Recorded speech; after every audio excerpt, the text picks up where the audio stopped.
আসসালামু আলাইকুম। একটা কথা বিশ্বাস করবেন, আপনার দুনিয়ার বিচার আল্লাহ তাআলাই দুনিয়াতে করবে। কারণ আপনি যখন মায়ের পেটে থেকে এই দুনিয়াতে আসছেন, তখন আপনি কখনো কিঞ্চিৎ পাপও আল্লাহ আপনাকে দিয়ে দেয় নাই। আপনি পৃথিবীতে যত কিছু করেছেন, ভুল করেছেন, শুদ্ধ করেছেন, অশুদ্ধ করেছেন, সম্পূর্ণ বিচার আল্লাহ এই পৃথিবীতে আপনাকে করবে। তারপরে যখন আপনার পাখিটা বাইর হয়ে যাবে আল্লাহর দরবারে, তখন হবে আল্লাহর কাছে সেই চূড়ান্ত বিচার। সেগুলো কথা মনে করে এখনও বাজে কথা ফেলে দিয়ে সবাই আল্লাহর পথে আসেন, আল্লাহকে ভালোবাসেন, আল্লাহ রাসূলের নাম গুণগান। দেখেন, এই পৃথিবী কেউ না কেউ আল্লাহর নিকৃষ্ট বান্দা আছে, না থাকলে এই পৃথিবী কখনো থাকতো না।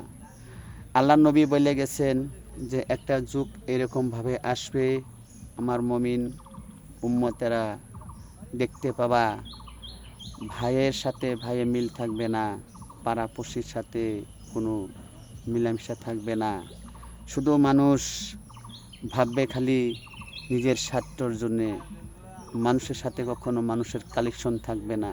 তে ভাই, এখন আমরা দেখতাছি এই মুহূর্তে, এই দিনটাতে, সেই দিনটা আয়া পড়ছে, আমরা এটা বাস্তবে দেখতাছি। এটা যদি আপনারা বিশ্বাস করেন, আপনারাও খালি আমাদের এই ইন্ডিয়াত বা আমাদের আসামে না, সারা দেশেই এই পরিচালনাটা চলতেছে।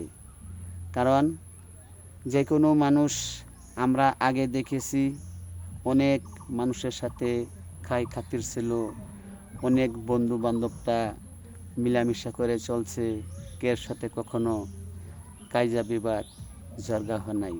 আর এখন দেখি মানুষের সাথে মানুষ ধাক্কা লাগলেও মানুষে আও করে না। তা আল্লাহ বলছে, পৃথিবীতে সর্বশ্রেষ্ঠ আমি এই আদমকে বানাইলাম।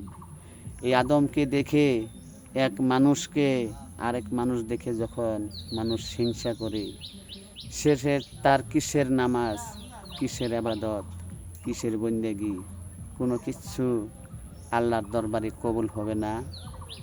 নামাজ, ইবাদত, হজ, যাকাত, যত কিছু সম্পূর্ণ বস্তু আল্লাহ তাআলাই বলছে আমি তোমাকে, তোমার বস্তু তোমাকে ফিরিয়ে দিব, আমার সেই বস্তুর দরকার নাই।